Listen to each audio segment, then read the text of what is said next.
স্বাধীনতা থেকে আজ পর্যন্ত যে সকল আল্লাহ মুজাহিদরা স্বাধীনতা আবার আত্মীয় পাড়া প্রতিবেশী হকদার দিকে চলে গেলেন, তাদের প্রত্যেকের আরো হেফাজত রক্ষিত করুন। আল্লাহ ইলাহা ইল্লাল্লাহ।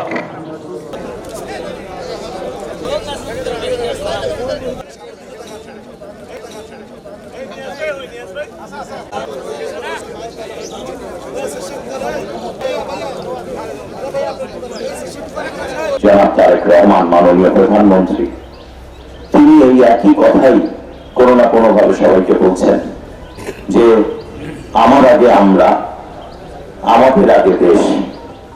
এই যে আমার আগে আমরা, ক্ষমতার আগে জনতা, আর সবার আগে বাংলাদেশ, এই কথা দিয়ে তিনি বোঝাতে চাইছেন যে আপনারা এমন কোনো কর্মকাণ্ডে লিপ্ত হবেন না যেটা শুধু আমার অথবা আমাদের সবাইকে চিন্তা করতে হবে দেশের কথা, সাধারণ মানুষের কথা।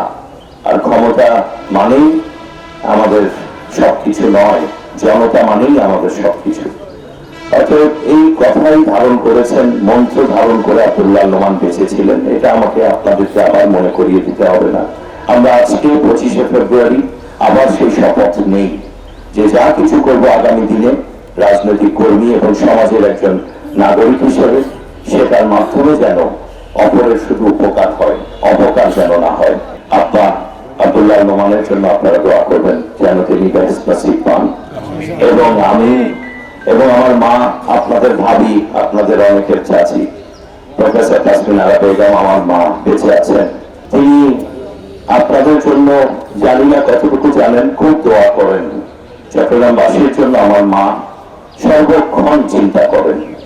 আমার জীবনটা আপনাদের কারণেই আজকে আমি যেখানে, একেবারে শুধুমাত্র আপনাদের কারণে। আমার ব্যক্তিগত এখানে কোনো অর্জন নাই, ন্যূনতম কোনো বিষয় নাই, শুধু সাধারণ মানুষ আপনারাই এবং রাজনৈতিক সহকর্মীরা আমার বাবা, আপনারাই আমাকে আপনাদের এই দায়িত্ব দিয়েছেন। আমি সেই দায়িত্ব যেন সুন্দর করে পালন করতে পারি, আপনারা আমাকে